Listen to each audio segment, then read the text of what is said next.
Hello, welcome to New Media Tech. This is, I think, episode 17, and we're going to kind of continue down where we started off last week. I've gotten a lot of questions, had a few complaints, because I basically said internet marketing was scum. I didn't mean that all of them are scum. I have some friends that do internet marketing still, and I think they're on the up and up. But in general, I didn't really mean to offend anybody, so we'll talk about that a little bit here as well.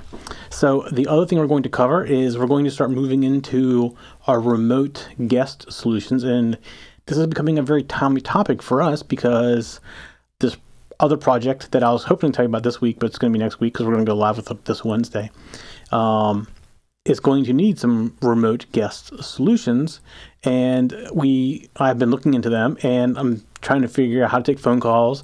In addition to, we're already pretty decent with Skype and a couple other options for remote. So we're going to talk about what we do now and kind of what I'm looking for. There's some software that I'm trying to get an evaluation license for, so I can show it to you. It's a little expensive. Actually, it's a lot expensive for software, but for what it does, it's something that's very neat. So I'm looking forward to maybe trying to get an evaluation copy and doing a demonstration on the air and doing a little review of it. And it's for taking calls, remote calls. It's all software. It runs over voice over IP. It just works on what I'm doing using was a Mac. I think that's the only version they have out right now is for a Mac. But it basically even does call recording. So if you want to take multiple line phone calls and pre-record it and play it back on the air, it's all built into the software. Not exactly how I'm going to use it, but it's a very neat option. And I'm going to talk about the solution I'm going to use at least initially to take guest calls, multi-line calls, and I have it almost set up and working. So I can pretty much tell you about how I'm going to do it, at least initially. And it's not using a physical phone or a hybrid system. And it was something that I was talking with a friend of mine and just kind of stuck in my head.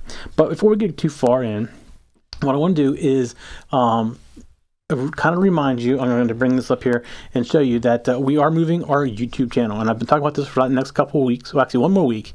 It'll be the last time you hear me get on this drone about going to youtube.com/TechZenTV and subscribing over there if you're on the New Media Tech channel, the old one. Because one more week, next week will be the last week we put up there. And from that point forward, it'll all be on this new channel. And it's on the lower third beneath us here. And go there and subscribe now, so that you don't miss anything. So I'll remind you again at the end of the show, but I know if you've been watching the show, we've been harping on it a lot. And I also want to make sure you're aware that we have a website. You can go and get all our show notes. We update it every week with a new video. You can go to newmediatech.tv, or you can just go to tech-zen.tv and get the show notes there. You can go up and you can see all of our other shows as well. We got lots of other shows. If you like this show, you're probably going to like some of them too. So I would definitely like you to go to the page and check out some of our other shows. And one last thing before we go into all this, our Twitter account is also moving, and we're all going to use the TechZenTV, and we're going to start using hashtags, and you'll start seeing that on these shows too. The hashtag will be like a bug somewhere on the screen, something like that. And that's how we're going to separate our Twitter accounts.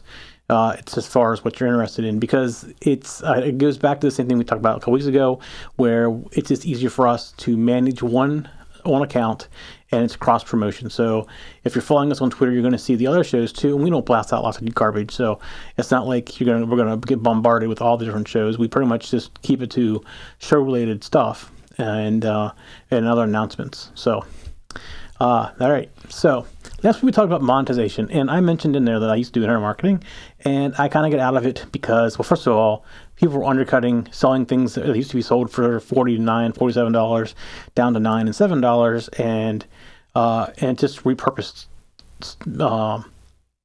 stuff. I mean, they pretty much were buying it for a couple bucks and they're putting their name on it and selling it for $7, and it was probably originally stolen from somebody else who was charging $49 for it. So it just came down to this thing where it got a little bit sleazy, underhanded tricks. I don't want to call it black hat tricks are still around today, although it's much harder.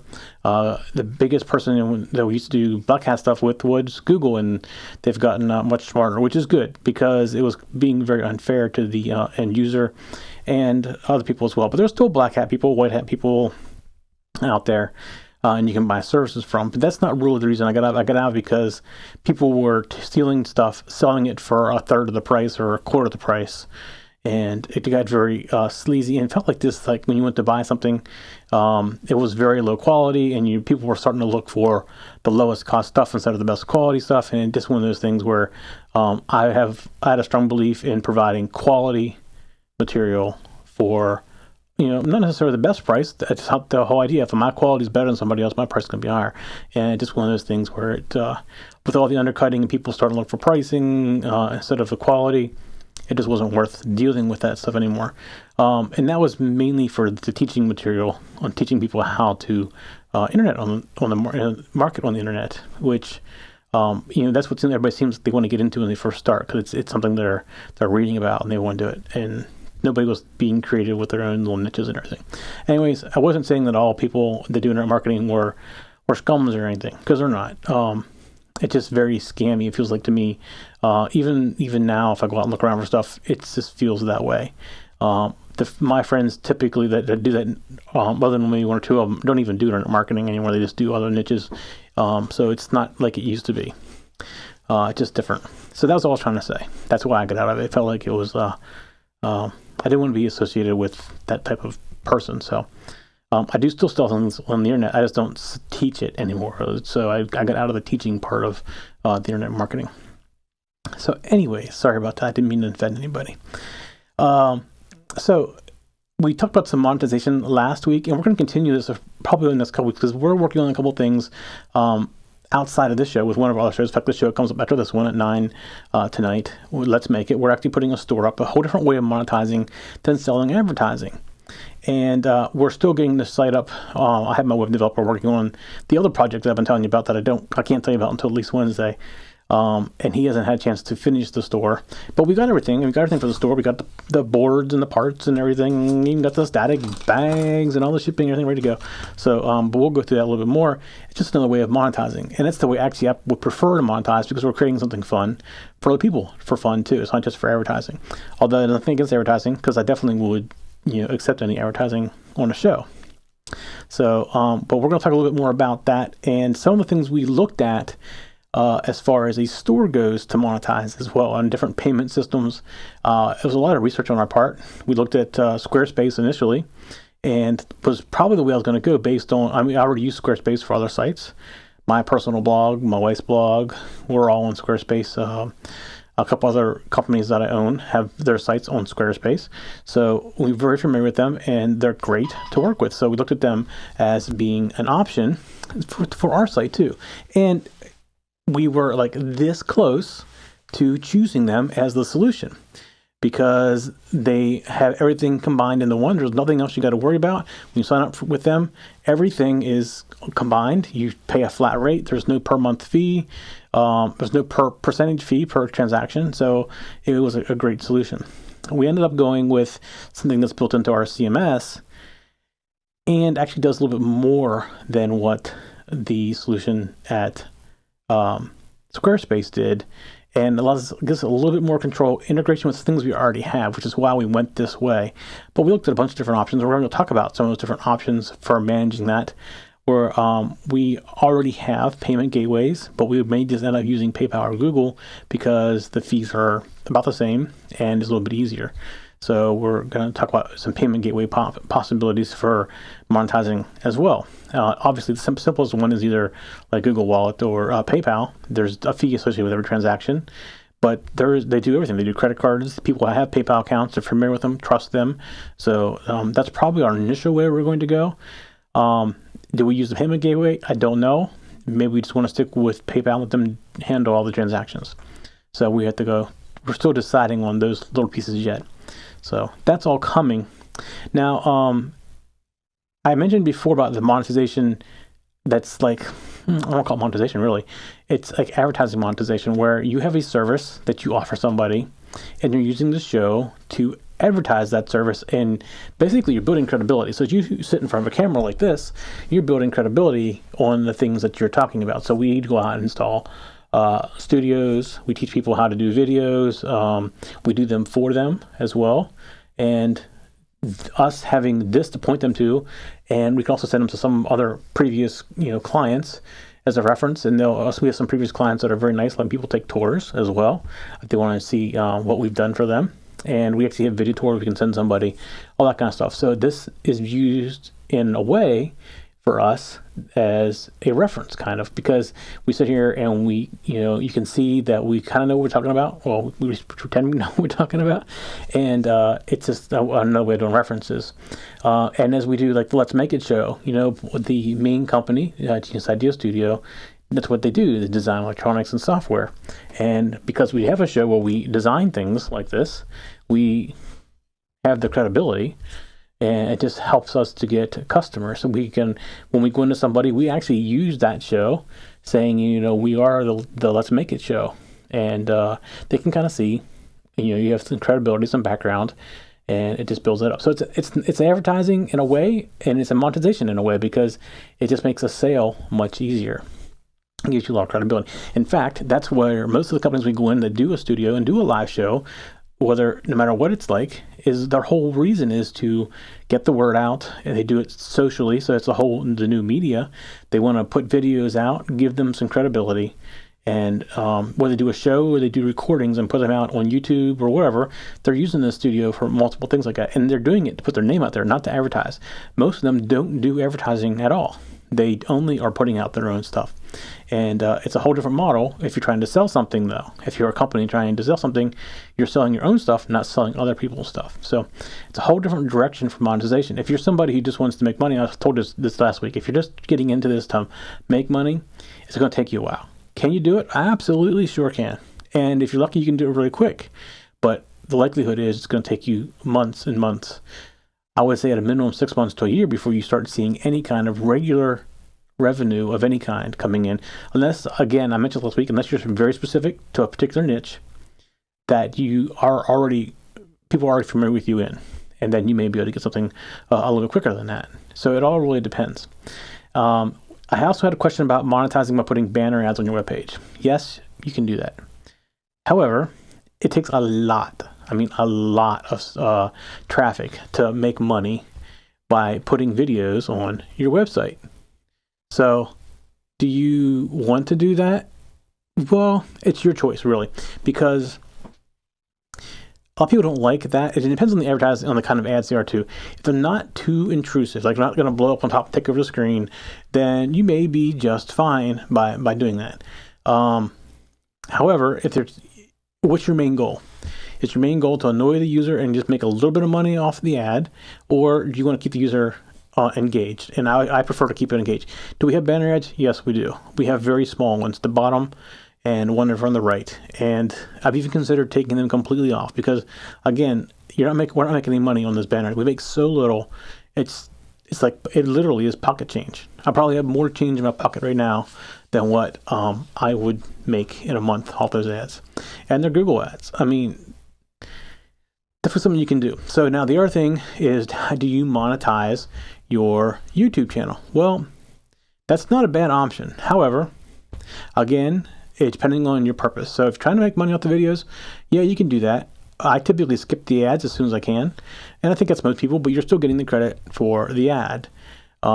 We don't put ads on YouTube because that's just not how we will make money. We would rather you get right to what you're looking for and get the information you need as quickly as you can get it, just so it's not an annoyance. That's our main goal is to teach you.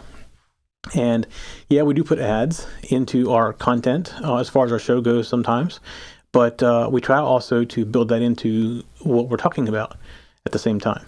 So I just prefer not to have ads on YouTube. Now, if you do watch our live stream, you see ads, but we're not making any money on those ads. It's because we're using the free streaming, and we've considered even going to a paid streaming service so that we don't have those ads. It's just that at this point, we have no revenue to really pay for them. So at this point, we're going to keep it free.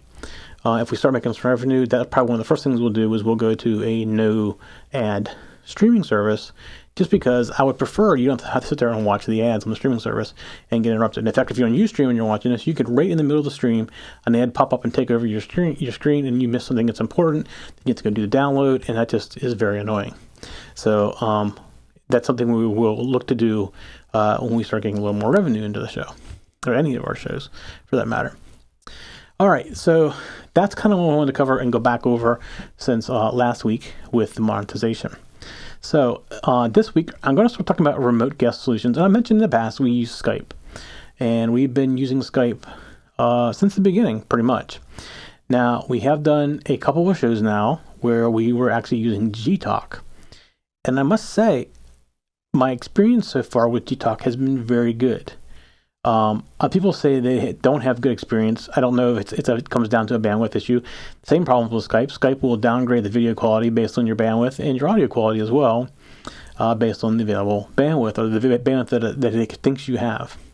So is that what's happening with the Gtalk for other people? Maybe. Maybe you have a different version. I am running it on a Mac. So maybe there's something different on Mac. Maybe it's my input method. Maybe it's the card I'm using to get video back into the guest or even out from the guest for that matter. So that's something to look at. Now we're playing with other ones as well. There are also some hardware solutions. I have people who have actually used Google Hangouts with great success. The only thing about a Google Hangout is there's lots of stuff on the screen, so you need to find a way to crop that out. So depending on what you're using for switching, like we're using an ATEM switcher, it's not very easy to crop that kind of stuff out. Now, we also are now starting to use Wirecast, and if Wirecast has the ability to do some of that stuff, so we may be able to use that in the future to cut it out as well. But then at that point, we're relying completely on the recording from Wirecast, and right now we're recording twice. We're basically recording the old way, which goes to a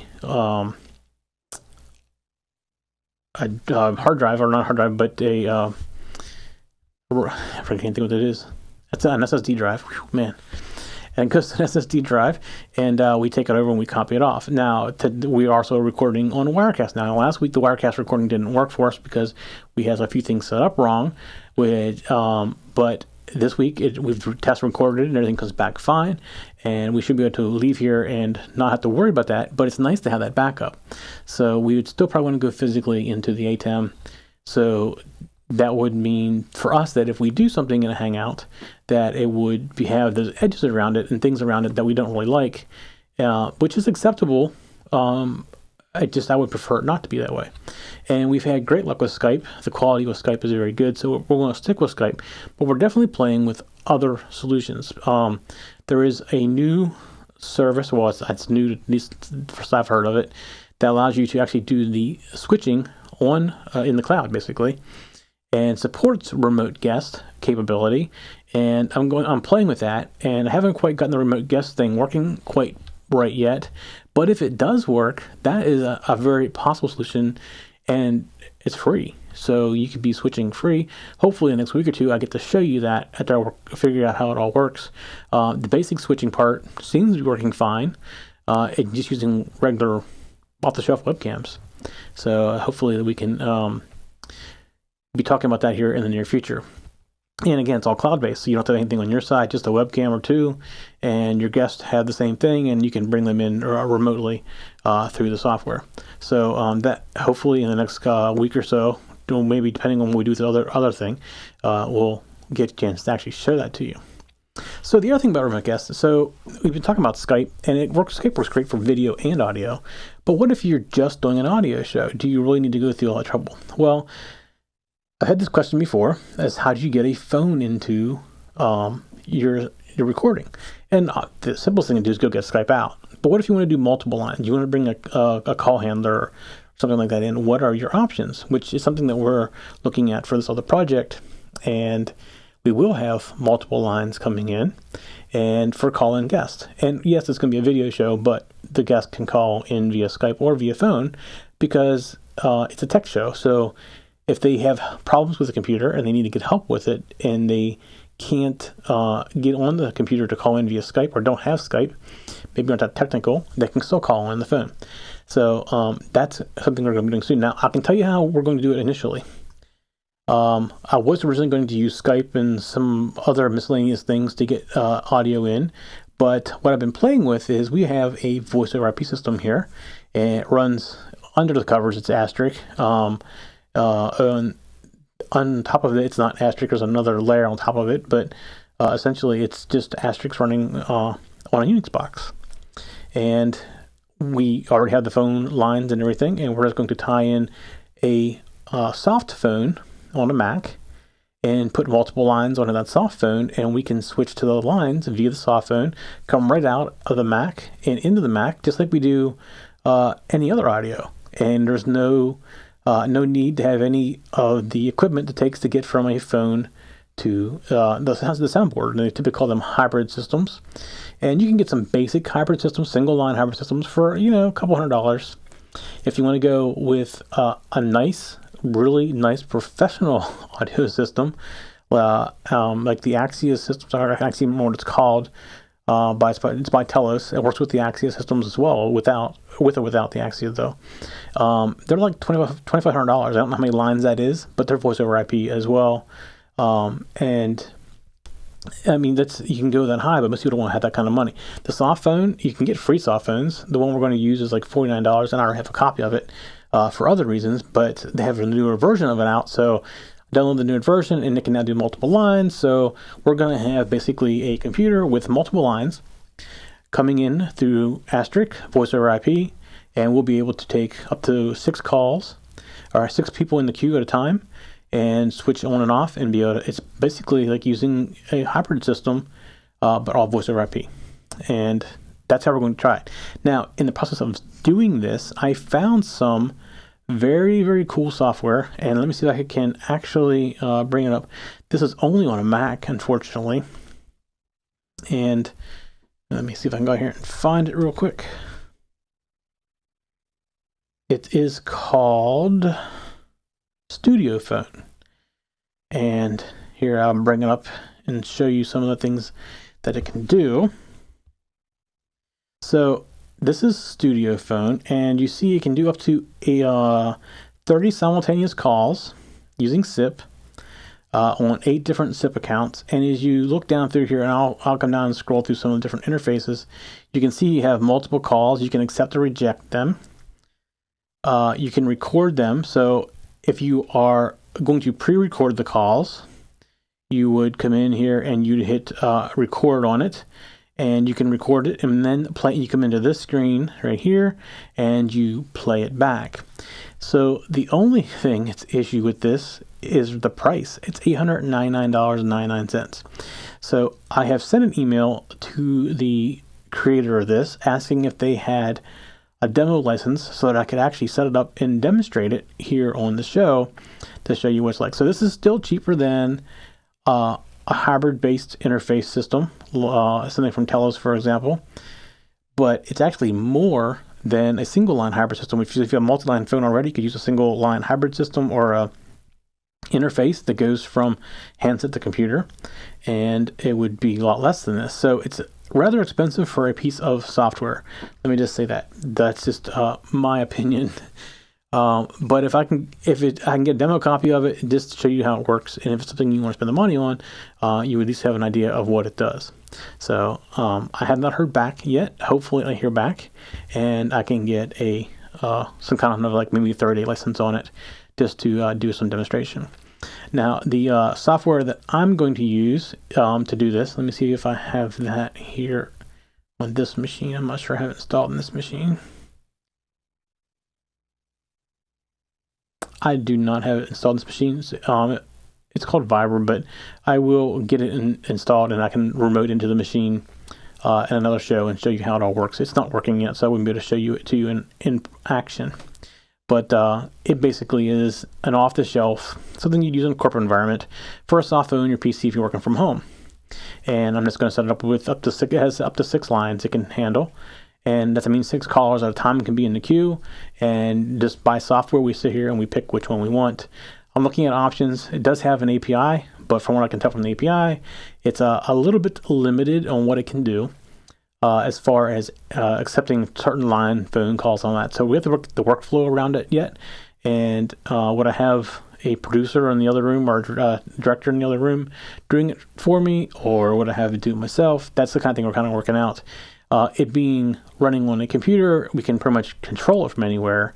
But I'd like to make it more physical, like I actually take a button, maybe build a button interface, using some of these that we're using for the switcher, and take things on and offline. So we're still trying to figure all that kind of stuff out.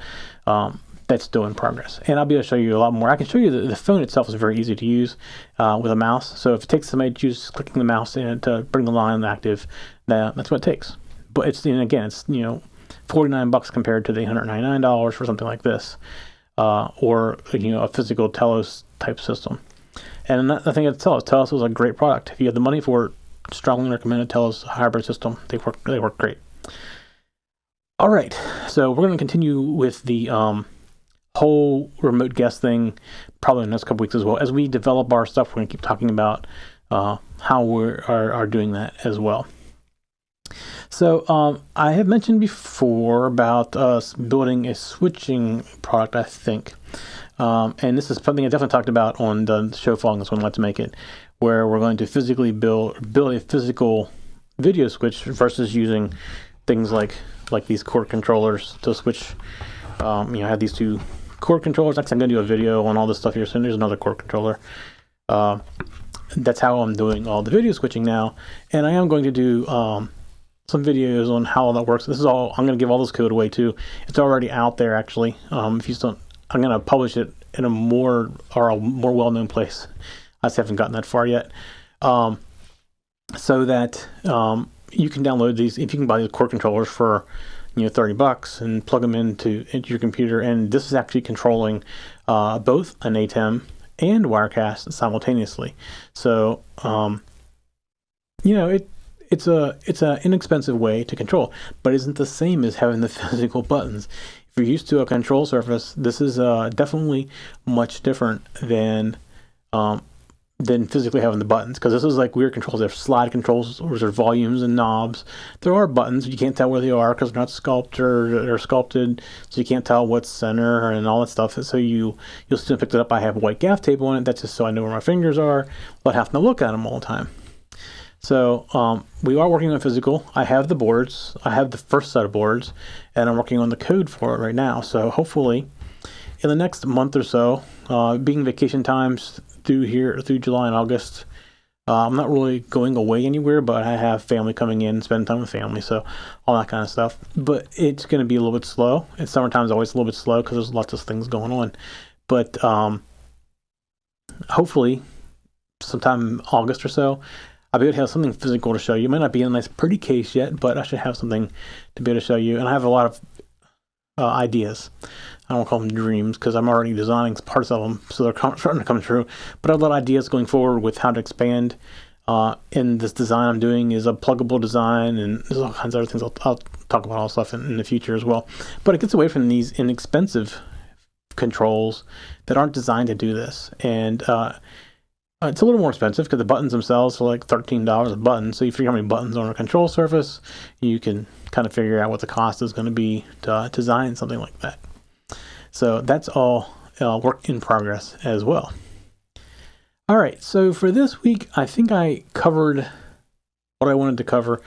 What I was planning this week, I can't do until at least Wednesday. My web designer says he'll have everything ready by Wednesday. And so next Monday, I'll be able to tell you about something. It's very exciting for me. Some people may just think, no big deal, but it opens up a whole new path for some of our shows, or some new shows for us as well. And this whole call management was all part of this thing as well.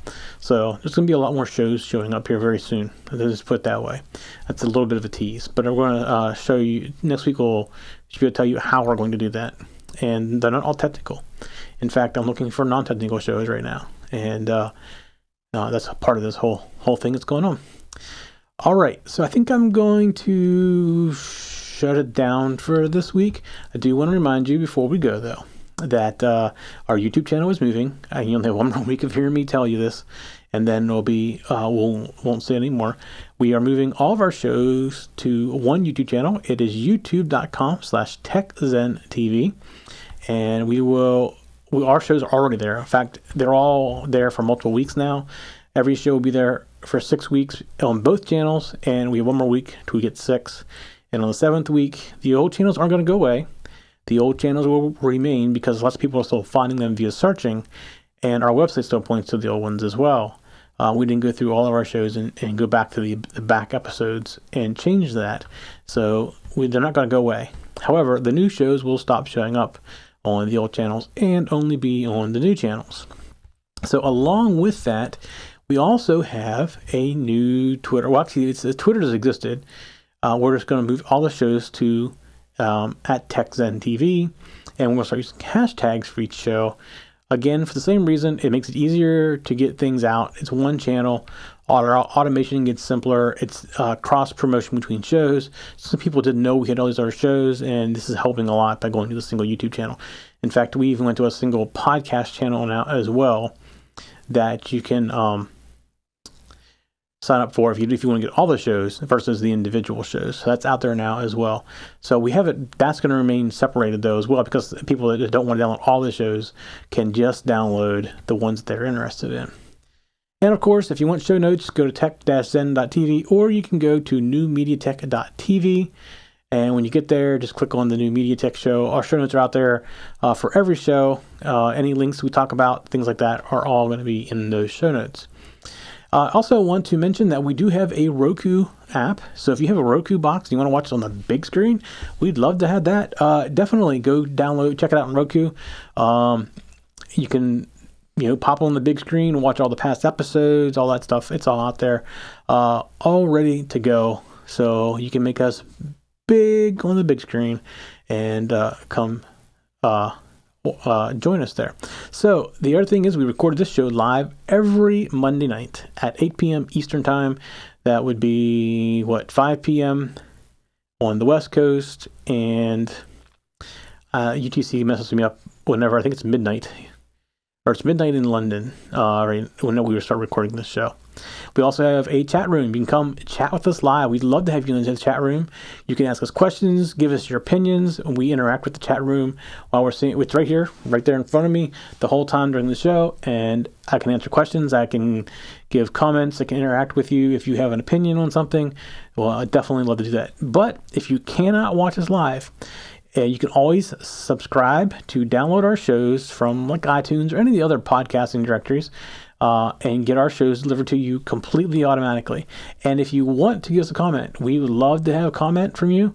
You can go to the tech-zen.tv or New Media Tech site and go to the contact section for the show, and you can send us an email, or you can leave us a voicemail on our Google Voice as well, and we'll get that.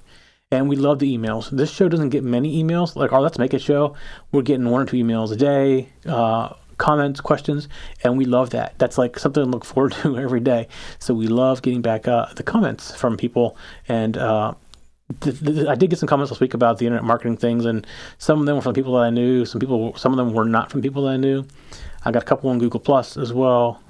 So some people were kind of offended by that. I didn't mean to offend anybody by it, but that's just kind of how it went from a very, I don't know, I don't want to go back into that whole thing again.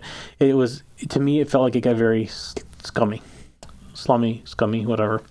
And I didn't want my name associated with that kind of stuff, so I just got out of the whole internet marketing. I still stayed in the different niche things. I got out of some niches too because the things weren't selling very well. But anyways, all that aside, I'm sorry. I didn't mean to offend anybody by that. So I just wanted to say I'm sorry for that. All right. I think that is it for this show. We'll see you all. Come talk to us live next Monday at 8 p.m.